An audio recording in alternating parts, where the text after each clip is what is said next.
사랑의 주님, 주님께 예배드리게 하시니 감사드립니다. 먼저 어제의 날을 자복하며 회개의 기도를 드립니다. 저희들의 행실을 돌아봅니다. 주님, 저희의 행실로는 절대로 주님께 나아갈 수 없음을 고백합니다. 근데 저희가 저희 행실을 스스로 거룩하게 여기어 다른 사람보다 더 나은 사람이라 여겼음을 고백합니다. 주님, 용서하여 주시옵소서. 여전히 율법의 행위에 묶여있는 저의 마음을 자유케 하시고 오직 예수님의 의만을 붙잡는 믿음을 허락하여 주시옵소서. 이 시간 말씀을 전하고 듣습니다. 성령 하나님 인도하여 주셔서 오직 예수 그리스도의 은혜를 발견할 수 있도록 도와주시옵소서. 예수님의 이름으로 기도하오며 하늘에 계신 아버지, 오늘 제가 주님의 임재 안에서 살고 주님을 더욱더 기쁘시게 하기를 기도합니다. 주 예수님, 오늘 제가 저의 십자가를 지고 주님을 따르기를 기도합니다. 성령님, 오늘 성령님이 저를 충만하게 채워주시고 성령의 열매, 사랑과 희락과 화평과 오래 참음과 자비와 양성과 충성과 온유와 절제가 제 삶 속에서 익어갈 수 있도록 해주시기를 기도합니다. 아멘. 말씀을 나누겠습니다. 오늘 저희들에게 주신 하나님의 말씀은 열왕기하 9장 1절에서 13절까지의 말씀입니다. 저 여러분이 한 절씩 교독하겠습니다. 선지자 엘리사가 선지자의 제자 중 하나를 불러 이르되 너는 허리를 동이고 이 기름병을 손에 가지고 길르앗 라못으로 가라. 거기에 이르거든 임시의 손자 여호사밧의 아들 예후를 찾아 들어가서 그의 형제 중에서 일어나게 하고 그를 데리고 골방으로 들어가 기름병을 가지고 그의 머리에 부으며 이르기를 여호와의 말씀이 내가 네게 기름을 부어 이스라엘 왕으로 삼노라 하셨느니라 하고 곧 문을 열고 도망하되 지체하지 말지니라 하니 그 청년 곧 그 선지자의 청년이 길르앗 라못으로 가니라. 그가 이르러 보니 군대 장관들이 앉아 있는지라 소년이 이르되 장관이여 내가 당신에게 할 말이 있나이다. 예후가 이르되 우리 모든 사람 중에 누구에게 하려느냐 하니 이르되 장관이여 당신에게니이다 하는지라. 예후가 일어나 집으로 들어가니 청년이 그의 머리에 기름을 부으며 그에게 이르되 이스라엘 하나님 여호와의 말씀이 내가 내게 기름을 부어 여호와의 백성 곧 이스라엘의 왕으로 삼노니 너는 내 주 아합의 집을 치라. 내가 나의 종 곧 선지자들의 피와 여호와의 종들의 피를 이세벨에게 갚아주리라. 아합의 온 집이 멸망하리니 이스라엘 중에 매인자나 노인자나 아합에게 속한 모든 남자는 내가 다 멸절하되 아합의 집을 느바세 아들 여로보암의 집과 같게 하며 또 아히야의 아들 바하사의 집과 같게 할지라. 이스라엘 지방에서 개들이 이세벨을 먹으리니 그를 장사할 사람이 없으리라 하셨느니라 하고 곧 문을 열고 도망하니라. 예후가 나와서 그의 주인의 신복들에게 이르니 한 사람이 그에게 묻되 평안하냐 그 미친 자가 무슨 까닭으로 그대에게 왔더냐 대답하되 그대들이 그 사람과 그가 말한 것을 알리라 하더라. 우리가 이르되 당치 아니한 말이라 청하건대 그대는 우리에게 이르라 하니 대답하되 그가 이리 내게 말하여 이르기를 여호와의 말씀이 내가 내게 기름을 부어 이스라엘 왕으로 삼는다 하셨다 하더라 하는지라. 함께 읽겠습니다. 우리가 각각 자기의 옷을 급히 가져다가 섬돌 위 곧 예후의 밑에 깔고 나팔을 불며 이르되 예후는 왕이라 하니라. 아멘. 열왕기하 8장 후반절에서는 남유다의 왕인 여호람 왕과 아하시아 왕에 대해서 이야기를 하였습니다. 여호람 왕과 아하시아 왕은 아합의 가문과 혼인을 하여 사돈 관계에 있었습니다. 그리고 그들은 아합의 집과 같이 여호와 보시기에 악을 행하였습니다. 그러나 하나님께서는 그의 종 다윗을 위하여 남유다 멸하기를 즐겨하지 아니하셨습니다. 그래서 여호람은 죽은 후에 그의 조상들과 함께 다윗성에 장사되었습니다. 그리고 오늘 그 이후에 왕이 된 여호람의 아들 아하시아는 북이스라엘의 왕 요람을 도와 아람 왕 하사엘과 싸웠습니다. 그러나 요람 왕은 부상을 입고 치료하기 위해 이스라엘로 돌아갔습니다.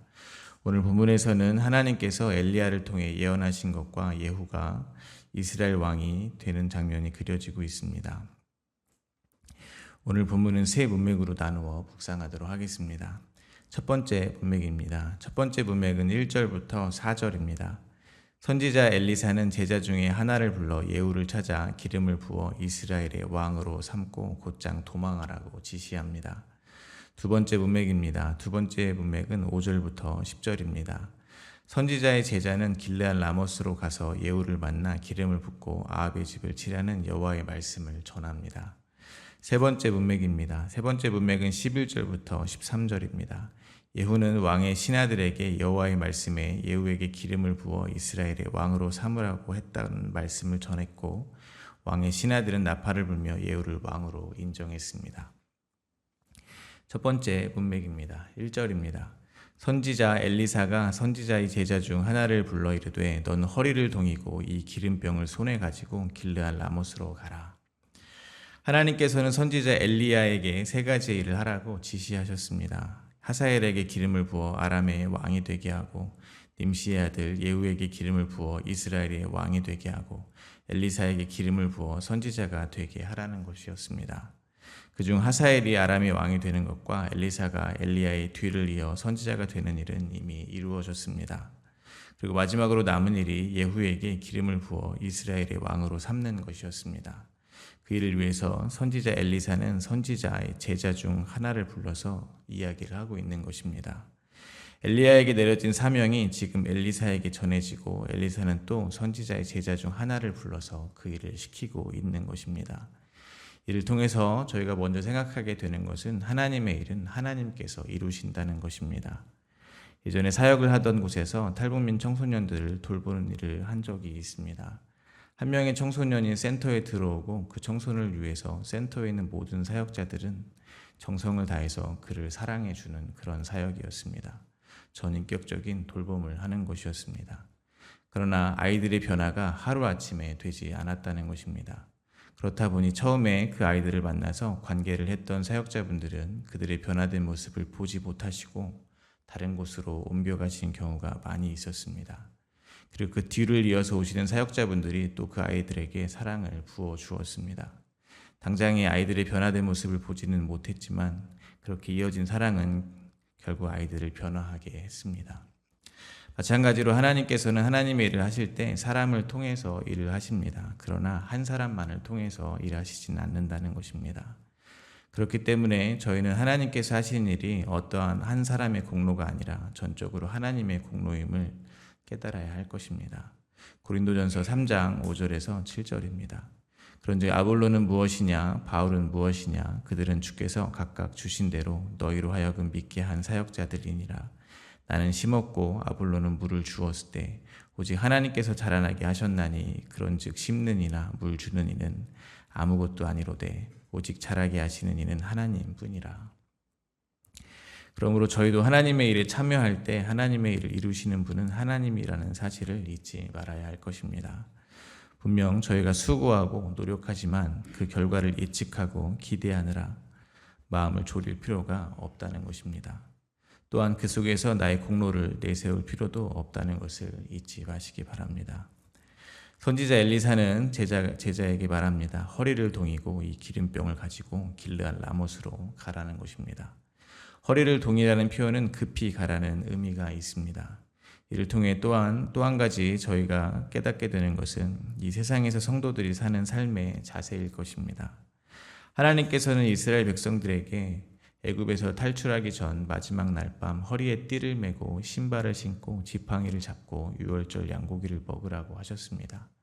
언제든 떠날 준비를 하고 먹으라는 것입니다. 마찬가지로 베드로 사도는 성도들에게 말했습니다. 마음의 허리를 동이고 예수 그리스도께서 나타나실 때에 가져다 주실 은혜를 온전히 바라라는 것이었습니다. 그러므로 저희는 이 세상에서 사는 동안 마치 내일 예수님께서 다시 오실 수 있다는 생각을 가지고 저의 마음의 허리를 동여 매야 될 것입니다. 즉 저의 마음을 재물이라는 우상에, 나라는 우상에 빼앗기지 않도록 꽉 조이고 오직 부활의 소망을 갖고 살아야 한다는 것입니다. 이것이 사명을 받은 성도의 삶의 자세임을 잊지 말아야 할 것입니다. 이어서 2절부터 4절입니다. 거기에 이르거든 님시의 손자 여호사밧의 아들 예후를 찾아 들어가서 그의 형제 중에서 일어나게 하고 그를 데리고 골방으로 들어가 기름병을 가지고 그의 머리에 부으며 이르기를 여호와의 말씀이 내가 내게 기름을 부어 이스라엘 왕으로 삼노라 하셨느니라 하고 곧 문을 열고 도망하되 지체하지 말지니라 하니 그 청년 곧 그 선지자의 청년이 길르앗 라못으로 가니라. 지금 길르앗 라못에서는 이스라엘 군대가 진을 치고 있습니다. 북이스라엘의 왕 요람이 아람 왕 하사엘과 전쟁을 치르고 있기 때문입니다.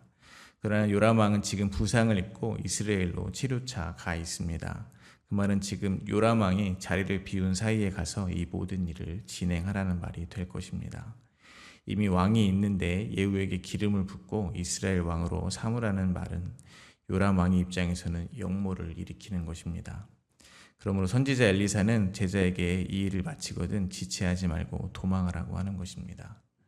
이렇게 위험천만한 일을 명령함에도 선지자의 제자가 순종하는 이유가 무엇이겠습니까? 그들은 이스라엘을 다스리시는 분은 요람 왕이 아니라 여호와 하나님이라는 것을 믿기 때문일 것입니다. 그러므로 저희 역시 이 세상을 다스리시는 분이 여호와 하나님이라는 사실을 결코 잊지 말아야 할 것입니다. 좀 더 저희의 삶에 가까이 생각한다면 지금 저희의 현실의 통치자이시며 주관자가 여호와 하나님이라는 사실을 절대로 잊지 말아야 한다는 것입니다. 이 세상은 하나님이 주관하시며 모든 일은 하나님의 때에 맞게 지금 진행되고 있음을 인정하게 되시기를 바랍니다. 두 번째 문맥입니다. 5절입니다. 그가 이르러 보니 군대 장관들이 앉아 있는지라 소년이 이르되 장관이여 내가 당신에게 할 말이 있나이다. 예후가 이르되 우리 모든 사람 중에 누구에게 하려느냐 하니 이르되 장관이여 당신에게니이다 하는지라. 엘리사의 명령을 받은 선지자의 제자는 4절에서는 청년이라고 기록되어 있습니다. 그 말을 우리반 성경에서는 어린 소년이라고 번역했습니다. 어린 소년이 선지자의 명령에 따라서 허리를 동이고 급히 기름을 들고 전장으로 다가왔습니다.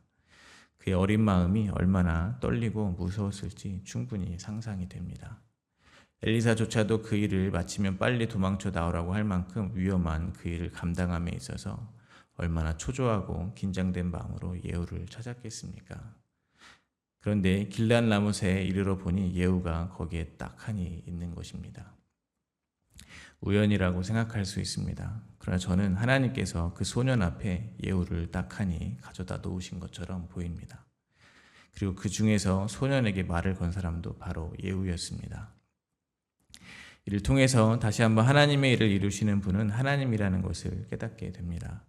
마찬가지로 저희도 하나님의 부르심을 받아 행하는 일들이 있을 것입니다. 그러한 부르심에 응답한다는 것은 매우 두렵고 떨리는 일이라는 것입니다. 내가 할 수 있을까, 감당할 수 있을까 걱정이 앞서고 심장이 두근거립니다. 그러나 하나님께서 계획하신 일은 하나님께서 행하신다는 것입니다. 엘리사가 건져 올린 쇠도끼를 제자에게 건져 올리라고 하시는 것처럼 사실 저희가 하는 역할은 그 정도일 수 있습니다. 하나님이 모든 것을 다 하시고 그저 저희의 손을 들어서 참여시키는 정도라는 것입니다. 그러므로 하나님의 부르심 앞에 있다면 이러한 성경의 장면이 저희들의 두려운 마음을 조금은 위로했으면 좋겠습니다. 저희는 그저 하나님이 하시는 일을 보고 하나님의 살아계심을 증거하는 증인으로 서는 것뿐이라고 생각하게 되었으면 좋겠습니다. 6절입니다. 예후가 일어나 집으로 들어가니 청년이 그의 머리에 기름을 부으며 그에게 이르되 이스라엘 하나님 여호와의 말씀이 내가 내게 기름을 부어 여호와의 백성 곧 이스라엘 왕으로 삼노니. 소년은 이제 자기의 할 일을 합니다. 일국의 군대 장관의 머리에 기름을 붓는 것입니다. 그리고 하나님의 말씀을 전하는 것입니다. 어린 소년이 일국의 군대 장관에게 이러한 일을 하려면 매우 담대해야 할 것입니다. 소년이 담대할 수 있는 것은 그가 하나님의 말씀을 가지고 왔기 때문입니다. 그러므로 사실은 소년은 통로요 그릇에 불과합니다. 권위는 하나님의 말씀에 있는 것입니다. 마찬가지로 저희는 하나님의 말씀을 가지고 살아가는 사람들입니다. 저희 외모가 어떠하든 저희는 이 세상에 대해서 담대할 수 있다는 것입니다. 왜냐하면 저희는 하나님의 말씀을 가지고 있기 때문입니다. 권위는 저희의 직분이나 성별, 나이, 직업, 업적 그런 것에서 나오지 않음을 기억하시기 바랍니다. 사람은 그저 그릇이요 통로에 불과함을 잊지 마시고 교만하지도 또 너무 위축되지도 말아야 할 것입니다. 그렇게 소년은 담대하게 예후의 머리에 기름을 붓고 하나님의 말씀을 전합니다. 여호와의 말씀이 내가 내게 기름을 부어 여호와의 백성 곧 이스라엘의 왕으로 삼겠다 하셨다는 것입니다.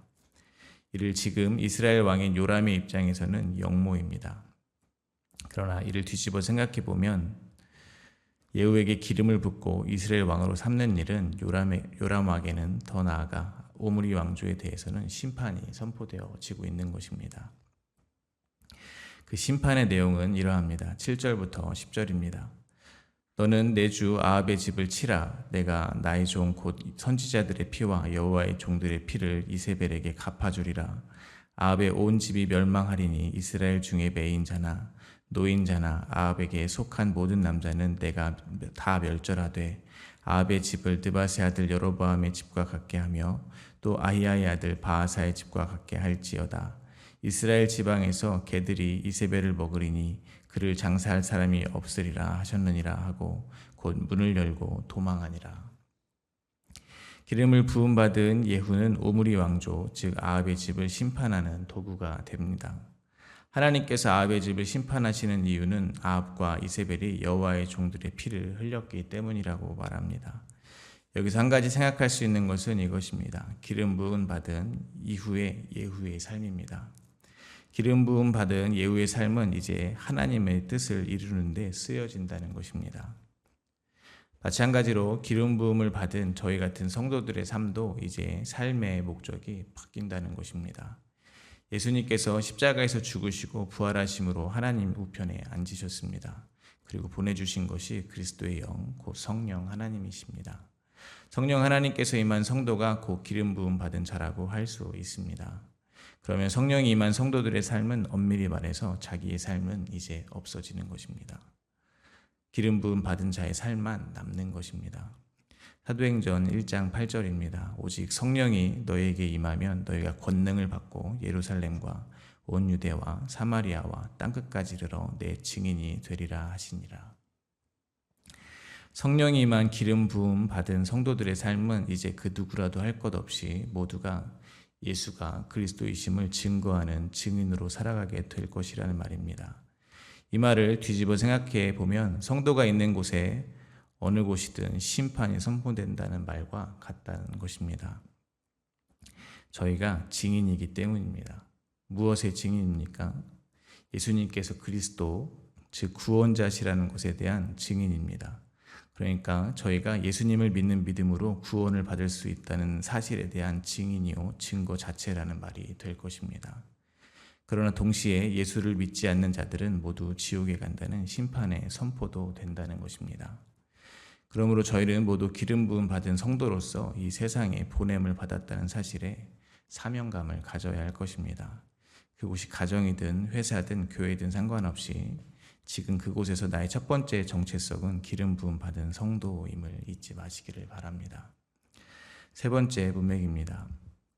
11절입니다. 예후가 나와서 그의 주인의 신복들에게 이르니 한 사람이 그에게 묻되 평안하냐? 그 미친 자가 무슨 까닭으로 그대에게 왔더냐? 대답하되 그대들이 그 사람과 그가 말한 것을 알리라 하더라. 소년은 엘리사의 말대로 맡겨진 일을 모두 마치고 도망갔습니다. 예후와 함께한 군대 장관 중 한 사람이 예후에게 그 미친 자가 왜 왔다가 갔냐고 물어보았습니다. 마찬가지로 이 세상 사람들이 볼 때 성도들의 모습이 미친 사람처럼 보일 수 있음을 생각해 보게 됩니다. 사도 바울도 복음을 예수 그리스도의 증인으로 살아가며 미친 사람이라는 말을 들은 적이 있습니다. 사도행전 26장 23절과 24절입니다. 곧 그리스도가 고난을 받으실 것과 죽은 자 가운데서 먼저 다시 살아나사 이스라엘과 이방인들에게 빛을 전하시리라 하미니이다 하니라. 바울이 이같이 변명하매 베스도가 크게 소리내어 이르되 바울아 내가 미쳤도다. 내 많은 학문이 너를 미치게 한다 하니. 로마의 총독 베스도가 아그리빠 왕 앞에서 전하는 예수 그리스도의 고난과 죽음 그리고 부활을 듣고 사도 바울에게 미쳤다고 말을 한 것입니다. 그러므로 저희가 믿지 않는 사람들에게 배척당하는 것을 너무 이상하게 여길 필요가 없음을 깨닫게 됩니다. 어떤 면에서 저희가 내뱉는 말들, 저희가 이 세상을 사랑하는 방식 등이 세상과 다른 것은 당연하다는 것을 생각하게 됩니다. 마지막으로 12절과 13절입니다. 무리가 이르되 당치 아니한 말이라 청하건대 그대는 우리에게 이르라 하니 대답하되 그가 이리이리 내게 말하여 이르기를 여호와의 말씀이 내가 내게 기름을 부어 이스라엘 왕으로 삼는다 하셨다 하더라 하는지라. 무리가 각각 자기의 옷을 급히 가져다가 섬돌 위 곧 예후의 밑에 깔고 나팔을 불며 이르되 예후는 왕이라 하니라. 예후는 아마도 조심스러웠을 것입니다. 아까도 말씀드렸듯이 왕이 있는 상태에서 예후에게 기름을 붓고 이스라엘의 왕으로 선포한다는 것은 역모이기 때문입니다.